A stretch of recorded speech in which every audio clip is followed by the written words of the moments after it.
Lo cursi y lo pornográfico son reversos de lo mismo porque los dos representan la misma basofia esquemática apestosa. Lo más cerca que puedo estar en la definición de lo pornográfico es que el desnudo no es pornográfico, porque para definir lo pornográfico tendríamos que especificar sexo explícito. Entonces, más acercamiento puedo tener en esta playera de la Lupita, por ejemplo.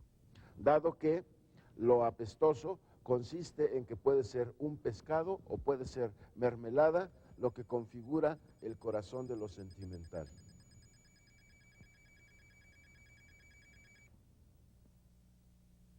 Y eso nadie me lo cree, ni mi mejor amigo me lo cree. Se me ocurrió ir a Waikiki hace muchísimos años. Incluso ya estaba yo, todavía no estaba casado, o sí, ya estaba casado.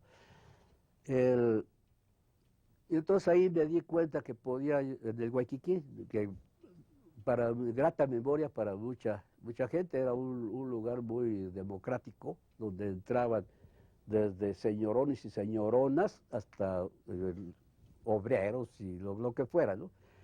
Nada más que comportándose bien, pero además había personal de seguridad.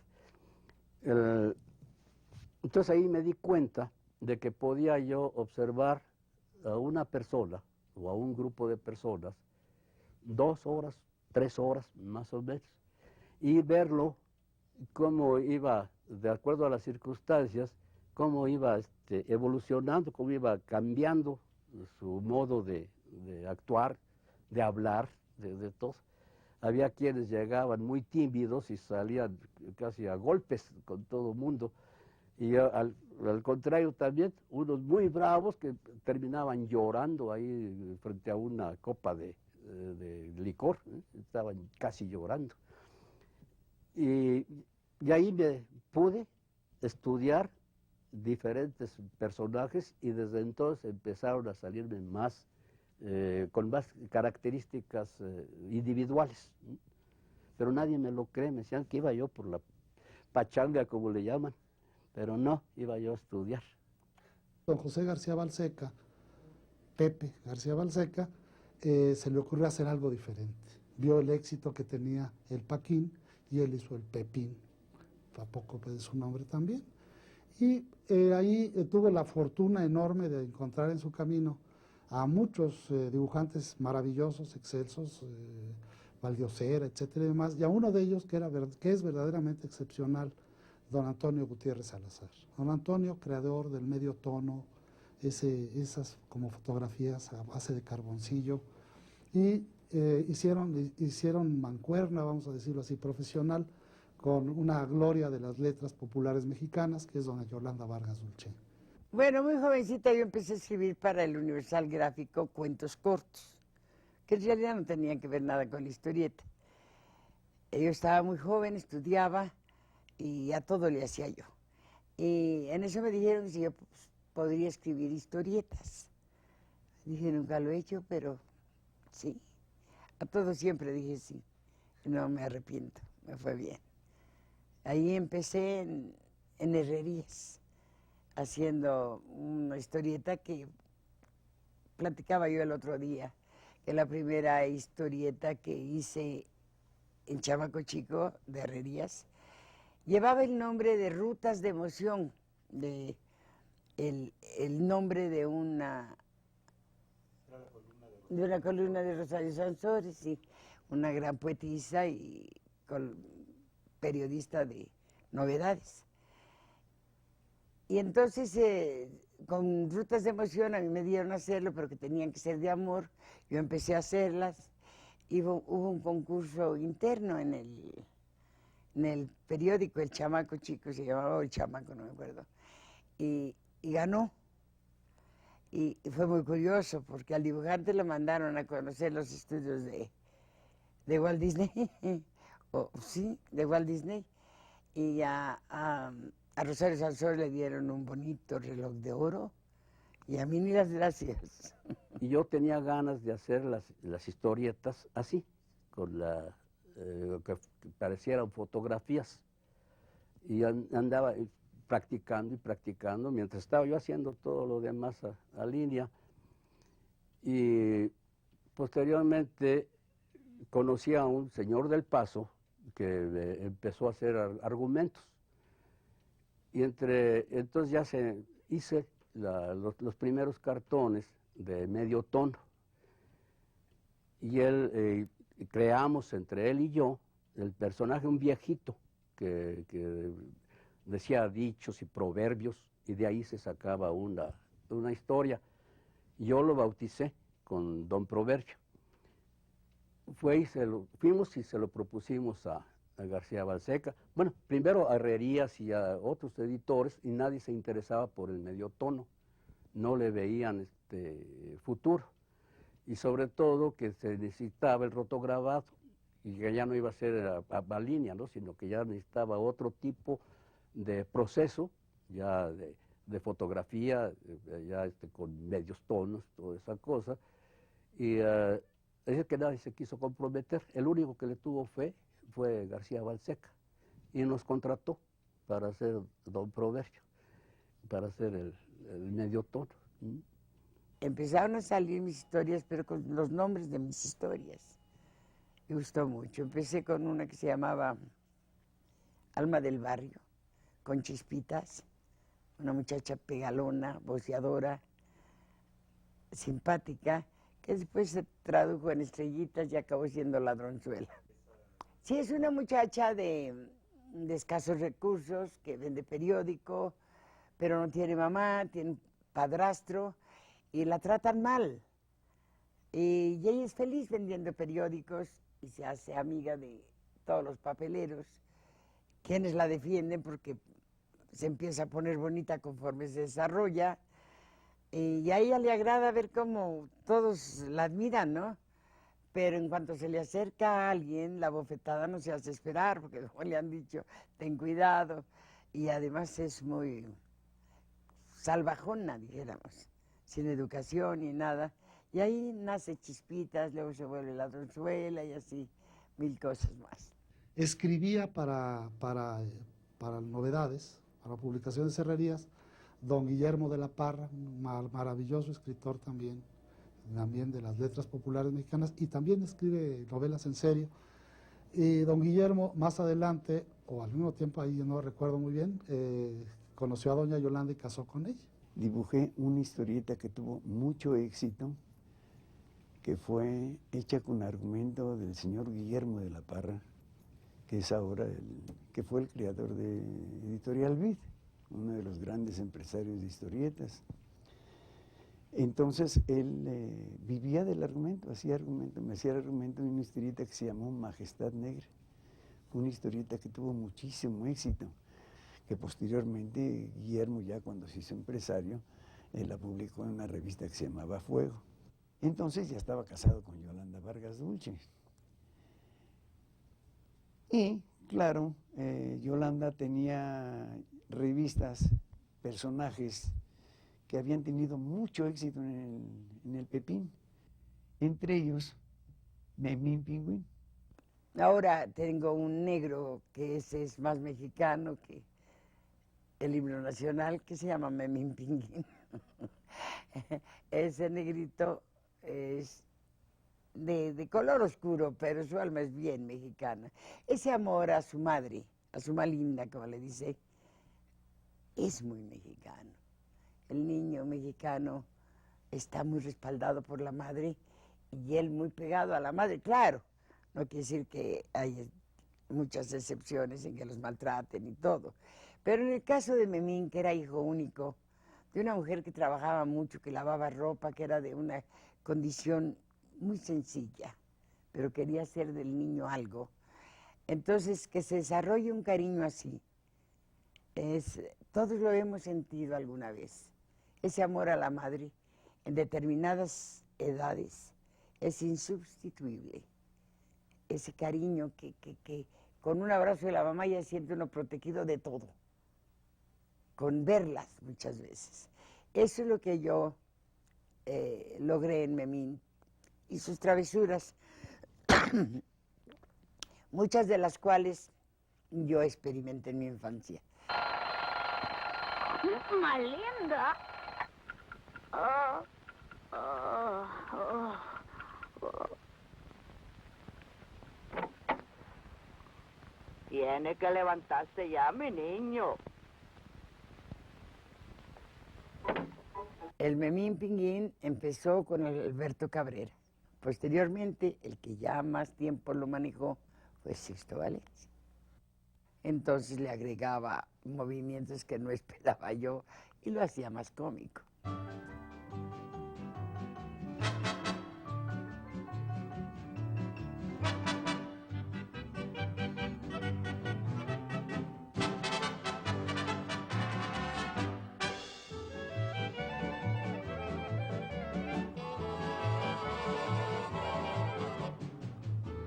Y los argumentos realmente a mí me gustan porque están bien sanos, están tranquilos, no tienen, pues no puedo decir que no tienen violencia, porque los chavos metidos en un cabaret y escapados de su casa para ir a buscar a su mamá, que se supone trabajaba de suripanta en un cabaretucho de segunda, pues, oye, está medio cruento el argumento, está violento.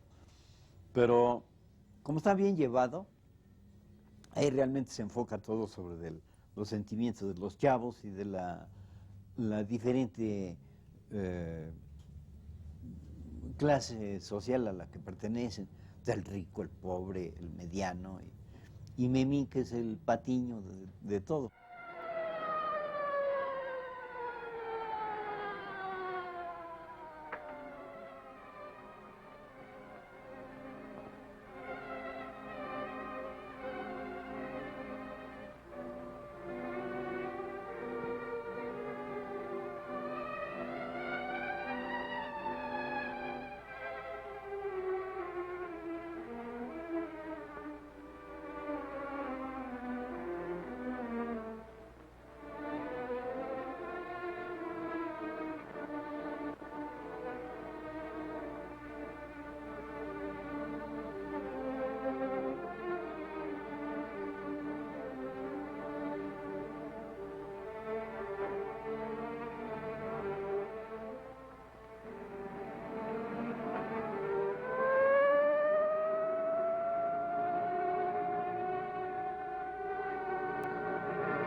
Fui siguiendo al personaje y llegó a tener tal fuerza que, créanme, se movía solo, hablaba solo, porque 1000 veces que yo lo estaba escribiendo, soltaba yo la carcajada y me decía, mi mamá, ¿de qué te ríes? Ay, del idiota de Memín.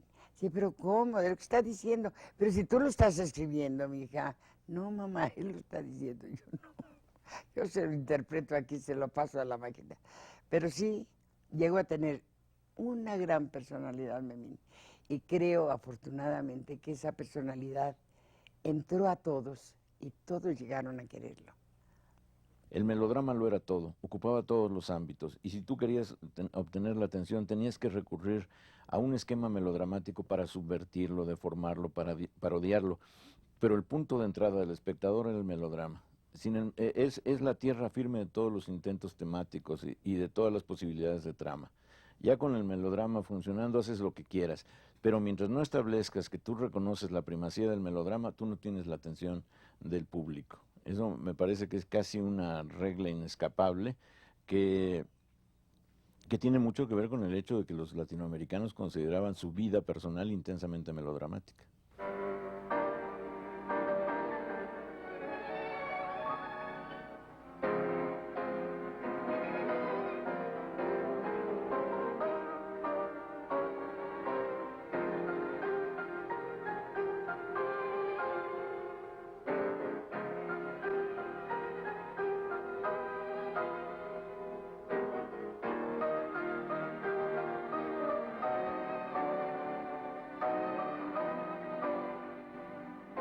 Y agarramos la revista de Lágrimas en el número 13, que ya se iba a cortar, porque no daba de sí, pero el título era bueno. Y entonces Guillermo decidió que Yolanda hiciera los argumentos y yo hiciera los dibujos. El primer número que salió, se fue para arriba la revista. Todas terminan con una cosa de amor. Luego pues tenemos a María Isabel, que también fue de una indita como las que desgraciadamente todavía existen, o afortunadamente existen, en los lugares que tenemos tan abandonados. Una de esas mujeres que hablan otro idioma y que vienen a buscar empleo a la capital. Hay que llamar ahora mismo a la casa de cuna para que se hagan cargo de la criatura. Esta mujer no podría mantenerla.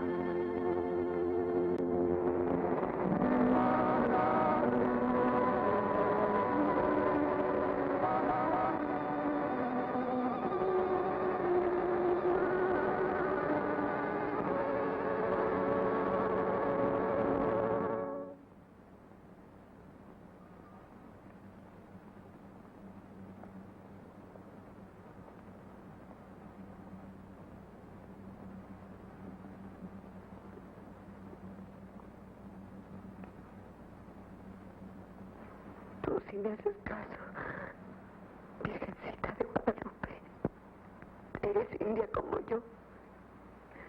No dejes que nadie me la quite. Cuando hicimos María Isabel, la familia de mi esposa vive en Poza Rica. Entonces nos íbamos por tierra, teníamos que pasar por Pachuca. Quiso comprar nueces. Nos bajamos en el mercado. Tenía yo ya el compromiso de estaba yo creando los personajes de María Isabel. Y María Isabel empezaba niña, joven, así medio adolescente casi, o niña casi. Nos metimos al mercado y que veo a una muchachita con todas las características que yo necesitaba para la muñequita. Y muy discretamente me fui acercando y me le quedé viendo, tratando de fijármela. Me vio cara de sátiro. Y dice, oye, Toyo, mira cómo estás viendo a esa niña, modérate. Estaba yo comprando mi pescado y se estaba publicando María Isabel, que se llamó en su principio Indita. No se llamaba María Isabel, sino Indita. Y resulta que mi sirvienta, que estaba yo esperando que me dieran mi pescado, vio que estaba leyendo de la pescadería y se le ocurrió a ella. Es mi patrona la que le escribe, yo ni cuenta me di. Yo cuando me di cuenta estaba rodeada de toda la plaza pidiéndome autógrafos. Usted es la que hace esto. Usted dice María Isabel. Y dije yo, ¿pero de qué se trata? Bueno, yo me sentí muy contenta, pero llegué a la casa sin pescado, lo perdí. Le tuve mucho cariño, que hasta me enfermé cuando la terminé, de una que hicimos, el antecedente de Yesenia, que yo la bauticé, la primera que hicimos, la bauticé como Sorina. Entonces, muy dramáticamente termina, porque Bardo, el que era su enamorado, el gitano, cuando muere esta Sorina, se la lleva por las montañas diciendo que ahora sí era de ella, que ya se la podía quitar.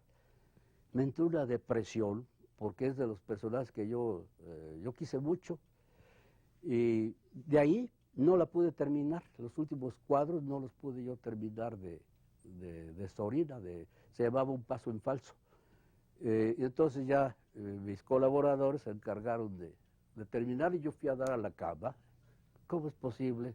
Pues yo lo traté de imitar, pero no fui, montones salieron, muchísimas revistas que trataron de imitar el estilo de Lágrimas y Risas, pero no se quedaron en el mercado. Y no se trataba de improvisados, gente que conocían lo que estaban haciendo y ¿no? El estilo muy particular de esa revista y concretamente de Yolanda Vargas, ese era el que se suponía que era el que gustaba.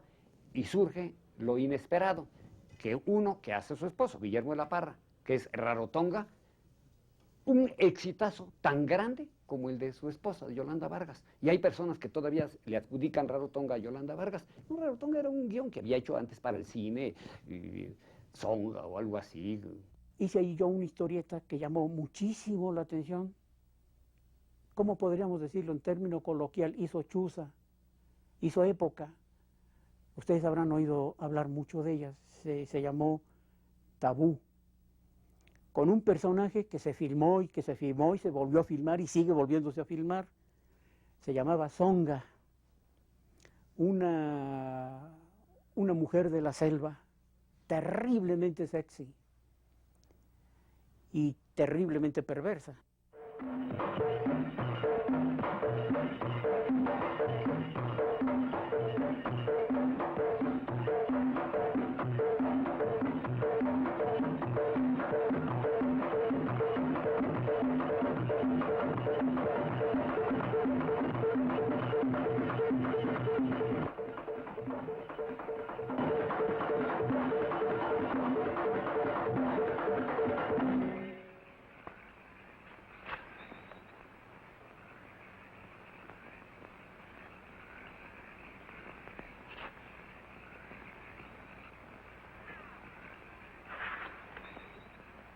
¿Qué querer tú?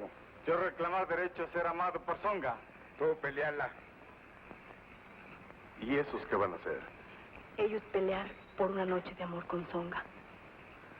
Y ella se entregará al que resulte vencedor. ¡Qué asco!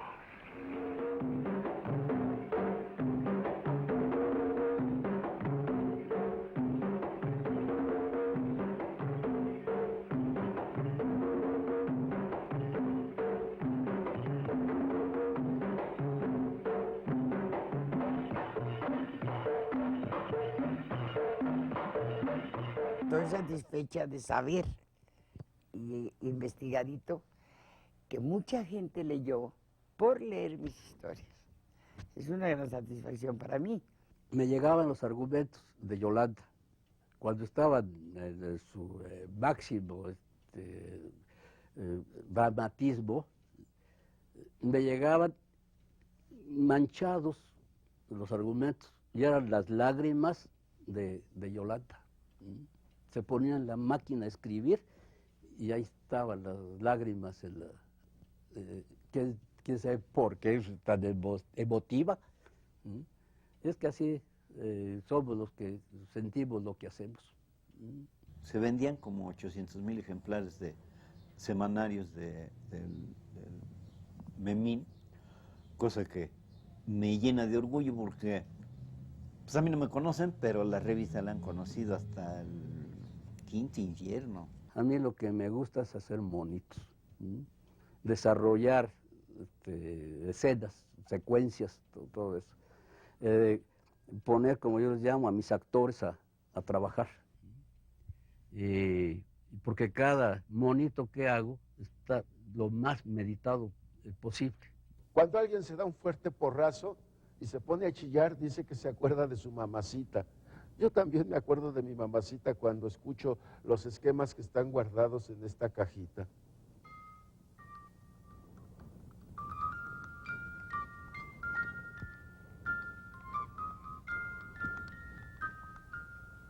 Cosas que me pueden enternecer, pero cosas a las que también puedo responderles de otra manera.